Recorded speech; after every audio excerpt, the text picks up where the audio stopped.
నమస్తే, welcome to RTV9 Telugu news. Banjara Hills police station ముందు బైఠాయించిన BRS నాయకులు.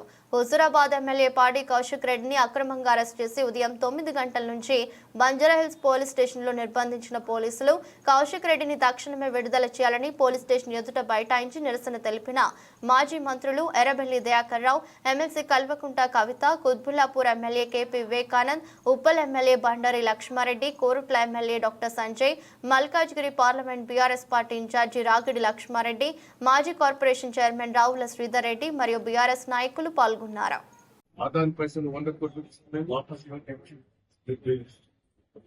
అదే కొడంగల్ ఫార్మసీ అప్పుడు ఇంకా మార్పు దగ్గర వస్తలేదు.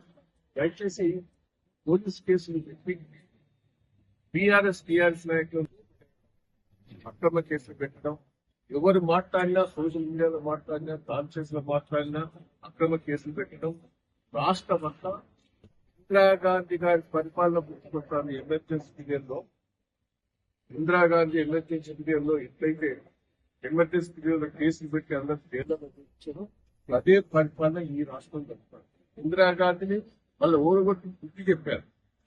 దయచేసి రాహుల్ గాంధీ గారిని రిక్వెస్ట్ చేస్తున్నారు, ఇప్పటికైనా రేవంత్ రెడ్డి గారికి చెప్పండి. మీరు వేరే ప్రభుత్వం వేరే ఉత్సవాలు జరుపుకుంటున్న సిగ్గు లేకుండా ఏం ఉత్సవాలు అయ్యి వరంగల్ ఏం చేసిన రైతులకు ఉత్సవాలతో వేరే అదే నిన్న పెద్ద పిల్ల జరుపుకున్న 30,000 ఉద్యోగాలు కేసీఆర్ ప్రభుత్వం ఇచ్చిన సర్టిఫికెట్ ఇచ్చి సోపు సంపిస్తుంది.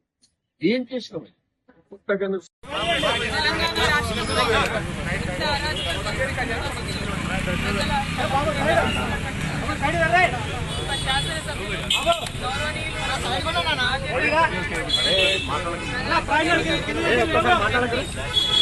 ఎమ్మెల్యే పాడి కౌశిక్ రెడ్డి గారిని పొద్దున 10 నుంచి ఇప్పటి వరకు కూడా మన రాష్ట్ర చరిత్రలో ఎమ్మెల్యేను పొద్దు నుండి సాయంత్రం వరకు ఇంత చిన్న విషయాన్ని అసలు కేసే కాదు కేసు పెట్టడానికి